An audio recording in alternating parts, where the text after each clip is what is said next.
was really good to play with him because he could find me everywhere. Just had to move, try to create some space on the field, and then the ball will come.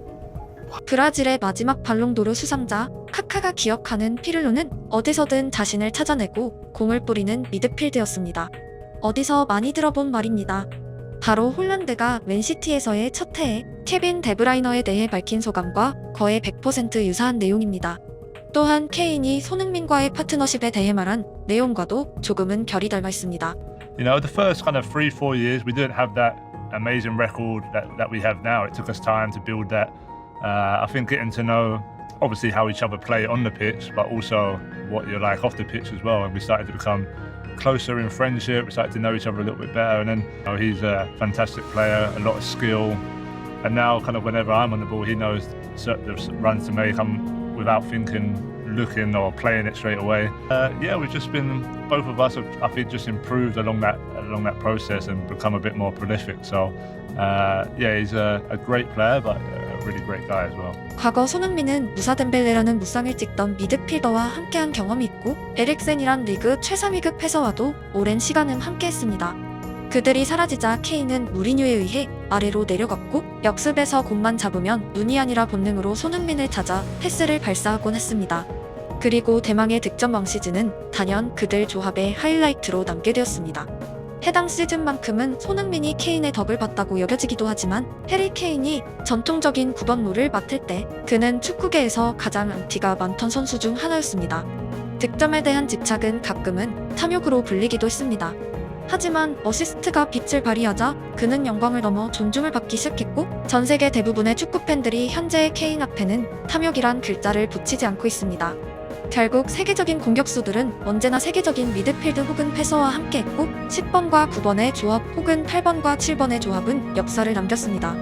공교롭게도 카카의 경우 근 20년간 발롱도르를 수상한 선수를 통틀어 가장 넓은 공간을 잘 활용했던 선수이고 이는 손흥민의 특장점이기도 합니다.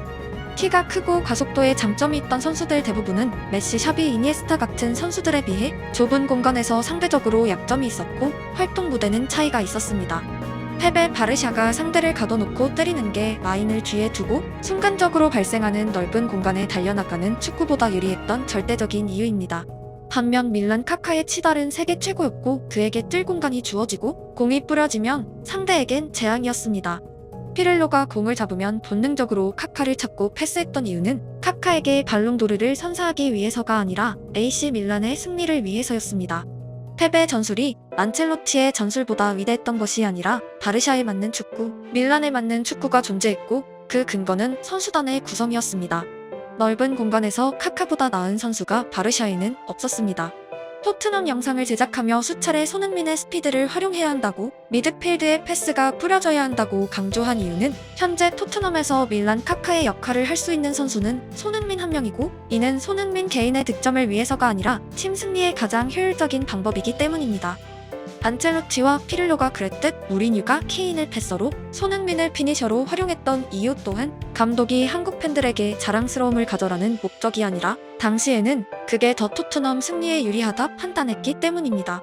축구는 개개인의 감정보다 팀이란 우선순위가 있고 손흥민이 거론되는 대부분의 축구 영상들에는 분명 같은 나라 선수라는 애정이 포함되겠지만 객관적인 시각에서도 그가 가진 능력이 다른 토트넘 선수들보다 마무리에 특화되어 있으며 무리뉴는 특히나 축구에 있어서 냉정하고 객관적인 사람이자 트래블을 달성한 축구를 누구보다 잘 알고 있는 사람입니다.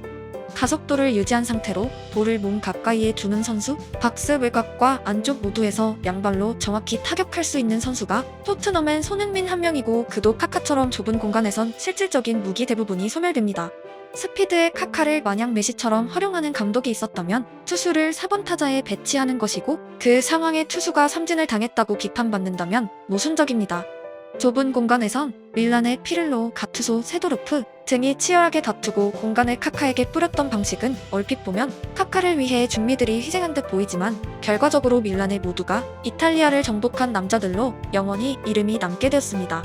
누구도 피를로를 희생양으로 보지 않고 레전드라 부르고 있습니다. 최근 토트넘엔 팀의 최대 무기를 활용한다는 단순함이 없습니다. 피니셔를 활용한다가 어떤 의미인지는 어제 광주가 보여주기도 했습니다.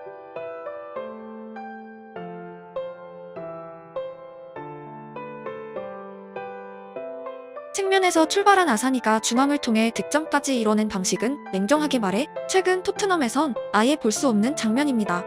패스를 주고 들어가는 아사니에게 2명의 선수가 3번의 터치만으로 마리노스 5명의 수비진을 붕괴시켰습니다. 순간적인 속도로 상대 수비 라인의 빈 공간을 찾은 아사니의 움직임과 슛 정확도는 단연 발군이었지만 혼자서는 할 수 없던 플레이이고 3명의 선수가 만들어낸 타이밍은 상대의 오프사이드 트랩을 초토화시켰습니다. 해당 장면이 인상 깊었던 또 하나의 이유는 측면에서 원투 패스를 통해 중앙을 공략하는 방식은 손흥민이 현역 내내 가장 좋아했던 루트 중 하나이고 최근 경기들에선 중앙으로 침투하다가 패스가 오지 않자 트랩을 피해 뒤로 복귀하는 빈도가 높기 때문입니다.